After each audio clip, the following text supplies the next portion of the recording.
what's it called? You can't outrun God. What's that? Lift your head.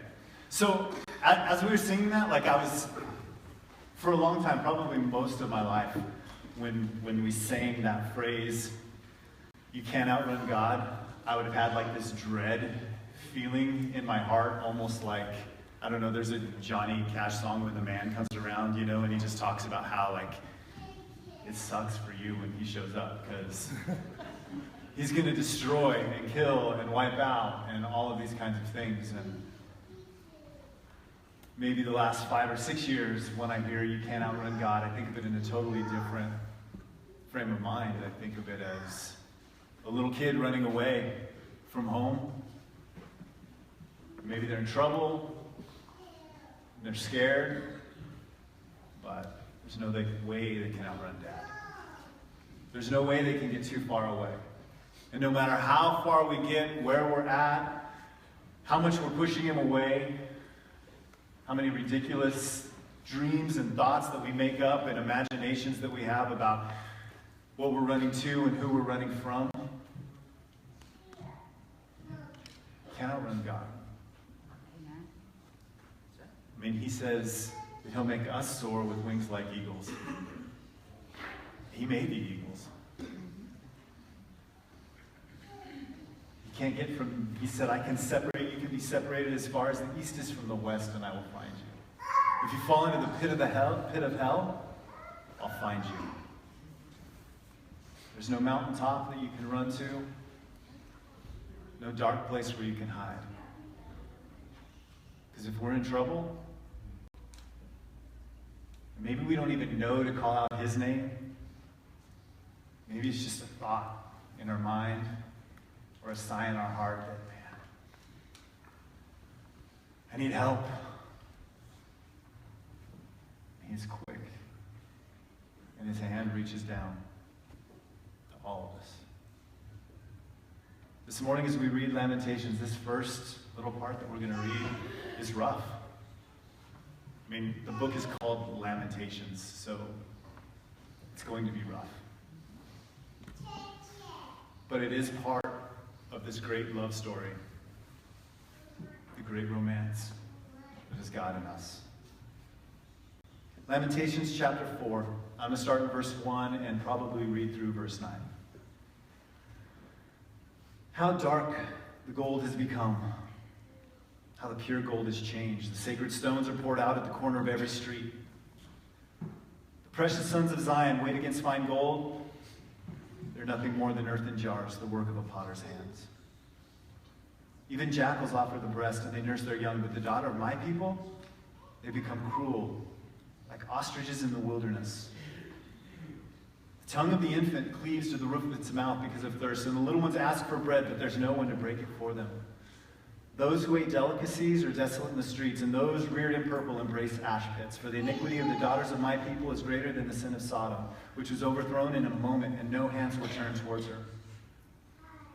Her consecrated ones were purer than snow. They were whiter than milk. They were more ruddy in body than corals. Their polishing was like lapis lazuli. But now their appearance is blacker than soot. They are not recognized in the streets. Their skin is shriveled on their bones. It is withered. It has become like wood. And better are those who are slain with the sword than those slain with hunger. For they pine away, being stricken for lack of the fruits of the field. God, this morning,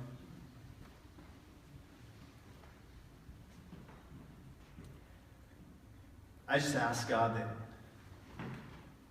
your love story towards me would be something I'd recognize. And God, I ask that for each one of us in here, that your love story towards each of us, after this morning, maybe we'd recognize it a little more. Maybe we'd embrace it, not run from it. God, I pray that you would awaken a desire for the beauty that is you, even when it can be frightening or difficult to understand. And I love you, Jesus. Amen. If anybody gets real cold, I have a jacket up here you can borrow. When we lived in Colorado, we started a church. I've told you about where we started a church a lot of times. We started a church in like the ghettoiest part of the ghettoiest city in Colorado. And because I'm me and I don't necessarily follow rules or do things by the book a lot of times, we rented this building and it was freezing cold inside this building, and because we rented it before there was electricity hooked up, because I was like, well, it's summertime, we're going to be meeting during the day, we don't really need electricity. And it was this brick building, and then we didn't have water hooked up, but I was like, well, we're only here for like an hour and a half anyway, who cares? Like, people can go to the bathroom before and then afterwards, and then we had a homeless guy pee on our wall, so then we were like, no, we got to get water in this place quick. But I was gone this one Sunday in October. We still didn't have electricity. And somebody told me later on that we were meeting there illegally, which I think is kind of crazy, but who cares? So anyway, I was gone in October, and I was at this pastor's conference thing where we were talking, and it was in Nebraska. And I don't know if any of you have ever been to Nebraska, but it is the worst. Like, it's flat, windswept. Like, there's nothing to look at except freezing cold snow and corn when it's corn season. But when it's not corn season, it's like there's nothing here. And who likes looking at corn anyway?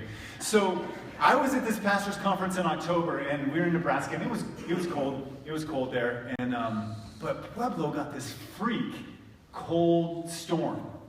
So I started to get sent these pictures of people that are there that morning at the Pearl, and they're all huddled around, and they all have blankets on, and they've got like a little campfire started inside there. Not really, but that's what it looked like. And everybody had their hats on and their gloves. I mean, it was freezing cold. So I was going around showing all these other pastors, hey, look at our church. Like, we meet even when it's this cold. And this one guy was like, so what? Have you ever been to a Nebraska Cornhusker football game before? I was like, no. And he's like, guys are shirtless when it's 30 degrees below zero. They're 2 hours long. I thought about that this morning when I walked in here. I thought about taking off, well, I had a undershirt underneath. Taking this off just to prove a point, like, hey, it's okay that it's cold. Because when you're passionate about something, when you love something, when you're a part of something, you'll suffer all kinds of junk just to be there. Yes. Lamentations. So we're in the middle of this mini-series, The Great Romance, which is part of our big series, the Bible. And we're finally in this book of Lamentations. And I say finally because once we move past this, it's sort of the downhill slope into the New Testament, which will brighten everyone's spirits a little bit. This book of Lamentations is literally what it says. It's laments. It's a series of psalms. They're poems. And if we spoke Hebrew, these poems would be way more amazing because each line goes through the Hebrew alphabet. So each line in each chapter starts out with what we would say letter A, but whatever the Hebrew letter is, and it just moves through their alphabet, and they write it out that way. And it's written by Jeremiah. And last week we talked a lot about Jeremiah, how he saw the destruction of his city, how it became desolate, how for 40 years he preached this message and all these bad things happened to him. He was thrown into a pit. He was threatened to be killed. He was kidnapped. He was led away. He was all of these different things. And at the end of his life, he said, as much as I hate preaching this message, as much as I would rather do anything but preach this message, there's a burning in my bones and a fire in my heart that it's the only thing I can do. And so even in the middle of captivity, when he was kidnapped by the very people who he was writing to, he was still writing them letters of love. God wants to rescue you. He wrote them letters of warning. Watch out. The enemy's sitting at your gates and you don't even notice it. Watch out. Open your eyes. Be aware. And in 537 BC, Nebuchadnezzar knocked on the doors of Jerusalem, and the king opened his doors and said, come on in.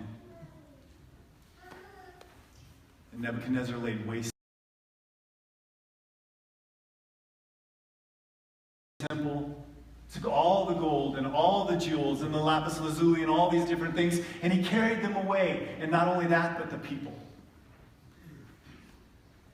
He took all the young men, all the men who could fight, all the women who were attractive. And he carried them away back to Babylon. And he left the city in ruin. He set fire to their crops. They salted the earth so nothing could grow. They poisoned the water supply, and in Lamentations you read, we have to buy our water now. Our drinking water. He destroyed the place. And Lamentations was written as Jeremiah came back and walked through Jerusalem, and he was looking around and seeing this city, seeing the exact thing he had talked about for years and years and years. He was finally physically seeing it. And in chapter 3, he says this amazing thing. He says, my eyes rain down with water because my eyes affect my heart.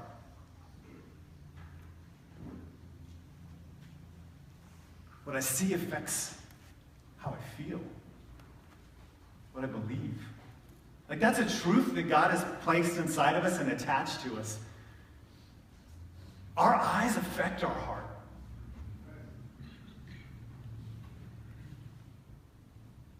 That's why Jesus talks so often about protecting them. Our eyes affect our heart. Like, our eyes can affect our heart beyond reason. When you watch a movie and you're sitting there watching and this person's a star, so you know they're not going to die, but they're walking into this room and you're like, don't go in that room, don't go in that room. And you can feel your heart beating a little bit more, and you have this nervousness, even though you know nothing's going to happen. What's ridiculous is when you've seen a show before, but you get to this scene and you're watching it again, and you still have all those emotions come up, and you still know what's going on. We're designed that way. What we see affects who we are and who we become. Which is probably one of those reasons why you meet somebody and they always see things like through a clouded glass. We might say glass half full, glass half empty. They're quick to see the negative. Spot the problems.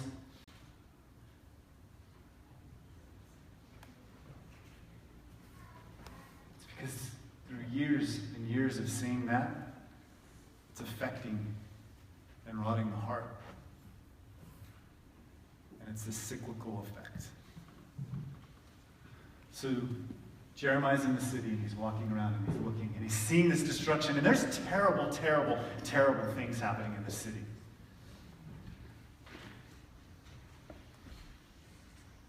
And we get to chapter 4.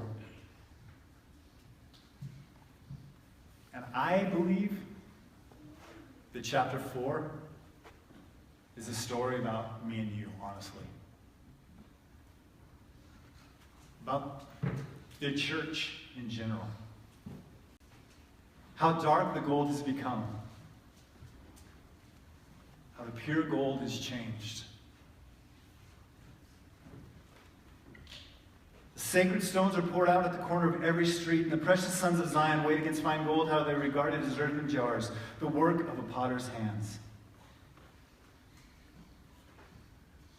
There was a time when the Church of Christ, not the denomination, but the actual thing,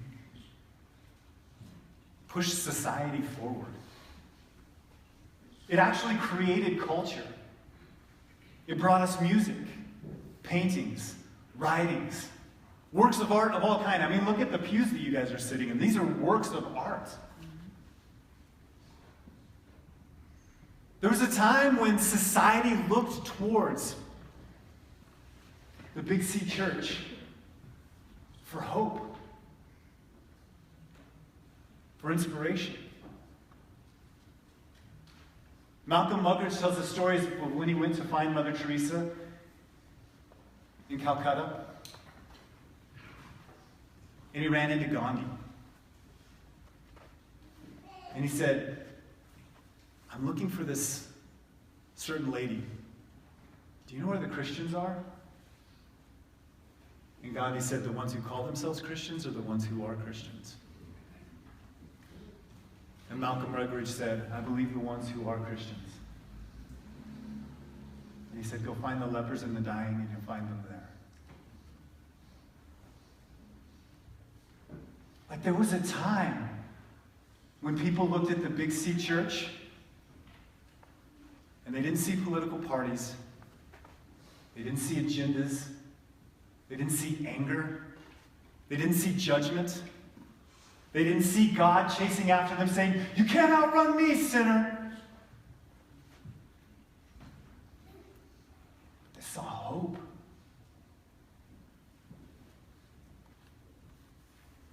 They saw kindness.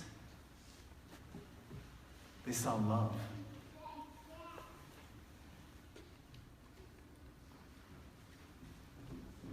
Jeremiah goes on to say here in Lamentations, my people were once so kind, but now they're hard, like ostriches. And the first time I read that, I was like, I never thought of ostriches being an ostrich, man. I'm tough. You know, like I don't get that gangster hard feeling from an ostrich. They'll hunt you down. And then I turned to Job. Job talks about the ostrich. You know what it says? This is how an ostrich raises its young. There's two ways. One, it leaves its egg in the middle of the ground. It doesn't bury it, doesn't put it in a nest, nothing. It just lays its egg. I don't know if it's walking and just thing pops out and it keeps going or what. But it leaves it in the top of the sand. And it says in Job, who do you think takes care of that egg? Because any wild beast could come by and trample it and smash it. Because the ostrich just doesn't care. And then the second thing it does with its young is as soon as that egg pops open and it comes running around looking for its mom, it says that it starts pecking it on the top of the head like it's not even its. And it just pecks it and pecks it and pecks it and drives it into the wilderness. Jeremiah said, this is what my people have become. There's this newborn life. It's given to you as a gift. And what do we do as a church often?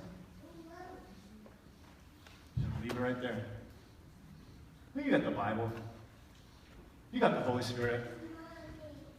You should be good, right? It's this newborn life that's left in the wilderness to be trampled on by any thought, any idea, any rude person, ignored. And then somehow magically, but not magically, because God is a God of love, it hatches, shows up, it starts trying to be like its mom. What do? Don't talk that way. Don't dress like that. Don't drink that thing. Don't go over there. Don't like that. Don't vote for that. And it's this constant pecking on the head, saying, that's not right, that's not right, that's not right, that's not right. What's your opinion of God? Oh, no, that's not right. God couldn't be that way. God has to be this way. You have to know this verse in the Bible. You have to understand this man-made truth. You have to show up on this day. You have to give to this thing.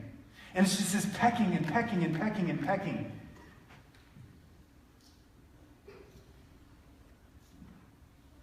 And then we wonder why the minute somebody graduates from high school, they don't want to go to church anymore.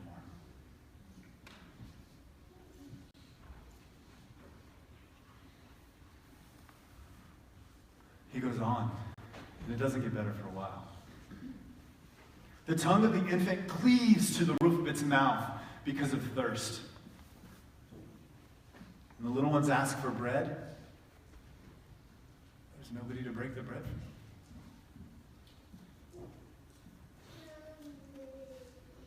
This verse always gets me a little bit.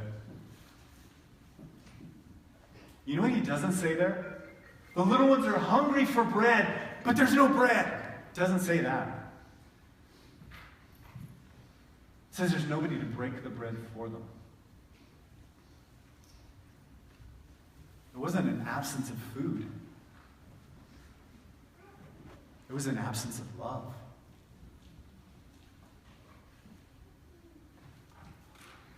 In Christianity today,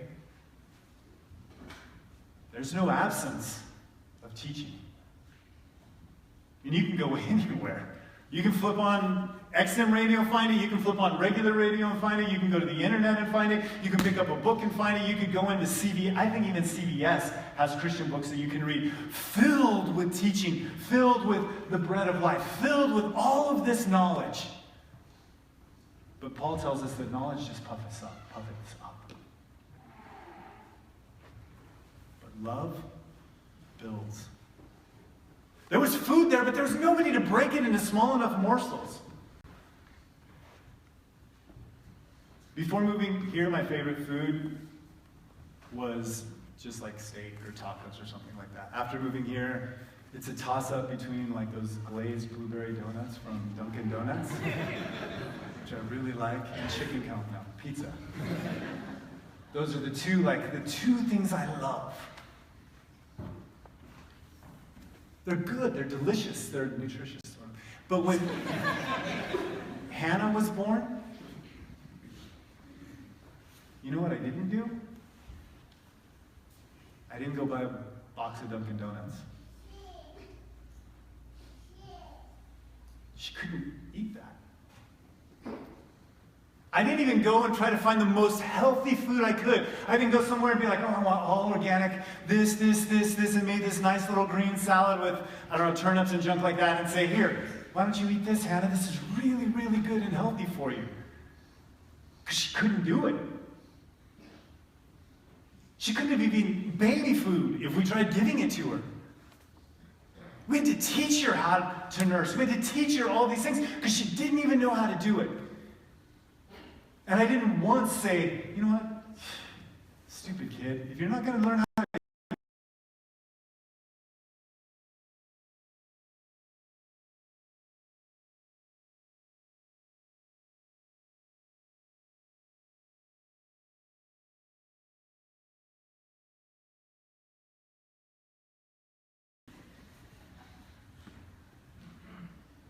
And as the church, sometimes we think, you know what?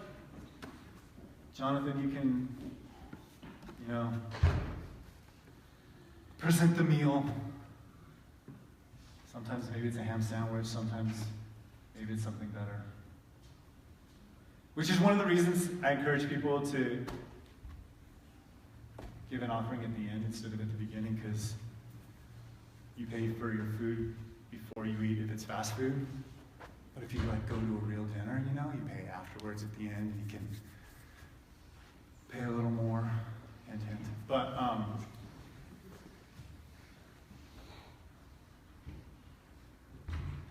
we leave it at that. And we say, well, here, give the meal.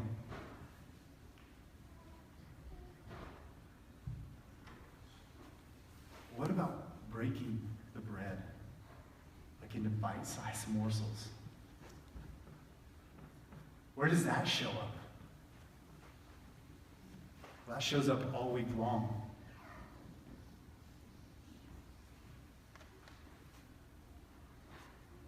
Shows up in a conversation between Craig and John. Maybe they've been reading. Like, you know what? I've never thought about it before, but I do kind of peck the heads of my kids, figuratively. It shows up in that kind of way when we begin living life together and working it out, and then all of a sudden it becomes the love, and it doesn't just become about the food and about the knowledge, but we're actually living life. And if we continue reading through this, he's going to talk about all this junk, and then he says it's better to die by the sword than to die by hunger for lack of the fruits of the field. And the fruits of the field are literally, if we jump to Matthew, it is literally the wheat that has been cut down and going out and gathering. It is the harvest. It is preparing the wheat for its use. It is one another.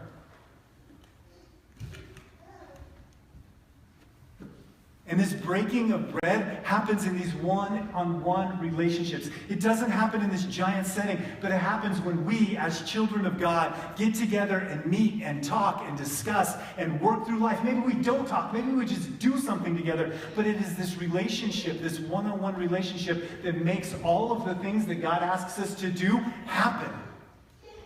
You can't love somebody unless you know somebody. You can't forgive somebody unless you've been hurt by somebody. You can't inspire hope in someone unless you've met someone.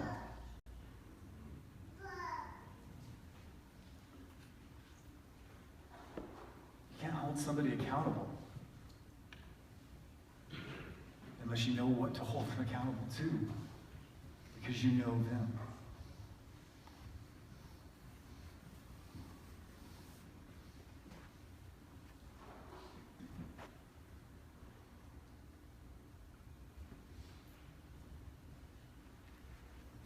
Jeremiah's message, as he walked through and he looked up and down, is the same message then as it is today.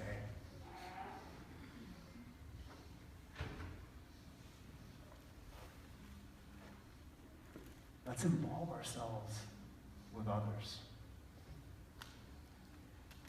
Don't just leave it up to a building, a couple people, a guitar riff,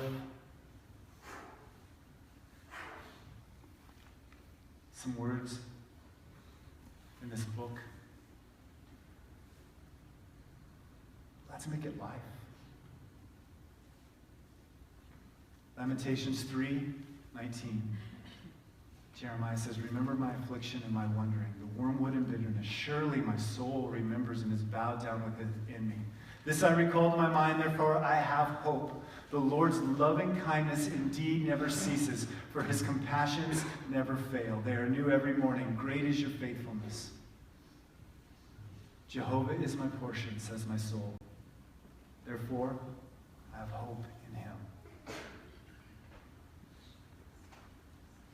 It is a beautiful promise. And beautiful words. But if that's all they are,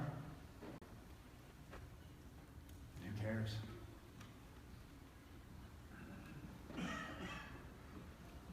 They only become more than just words when we see them in the lives of others. Because our eyes affect our heart.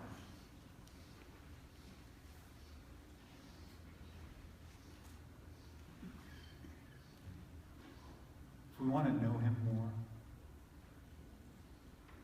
those are all things that we say. "Oh, I just wish I knew him more. I wish I was closer."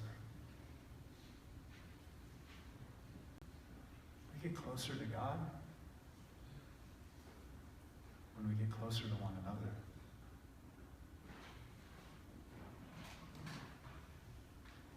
And it's not just some random person.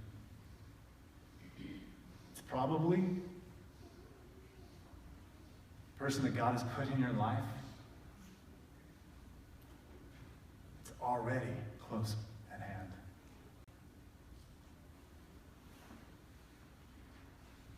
We draw closer to him when we draw closer to one another. Let's sing.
Your love has ravished my heart and taken me over. You've taken me over, and all I want is to be with you forever, with you forever.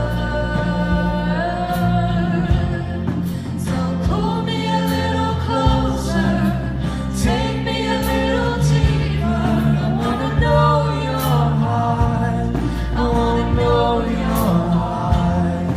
'Cause your love is so much sweeter than anything I've tasted. I wanna know your heart, I wanna know your heart. So pull me a little closer, take me a little deeper. I wanna know your heart, I wanna know your heart. Your love is so much sweeter than anything I've tasted. I wanna know your heart, I wanna know your heart. I wanna know your heart.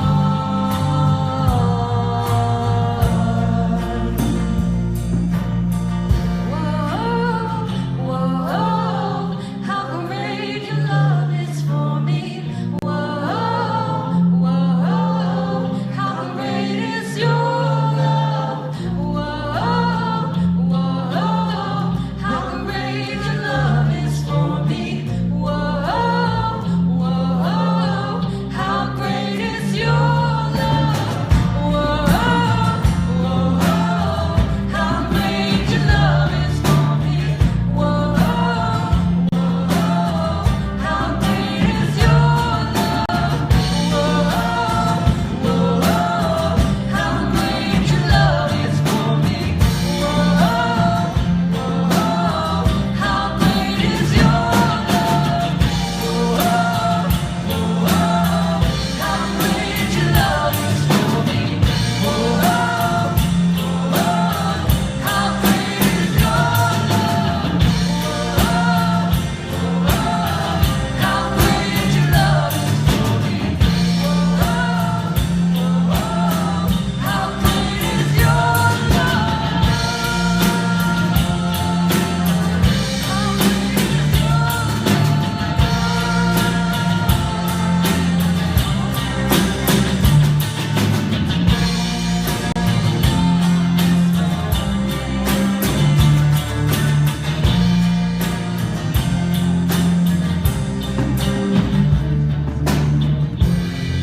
So pull me a little closer, take me a little deeper. I wanna know your heart, I wanna know your heart. 'Cause your love is so much stronger than anything I've faced, and I wanna know your heart, I wanna know your heart. Yes, Lord. Thank you, Jesus.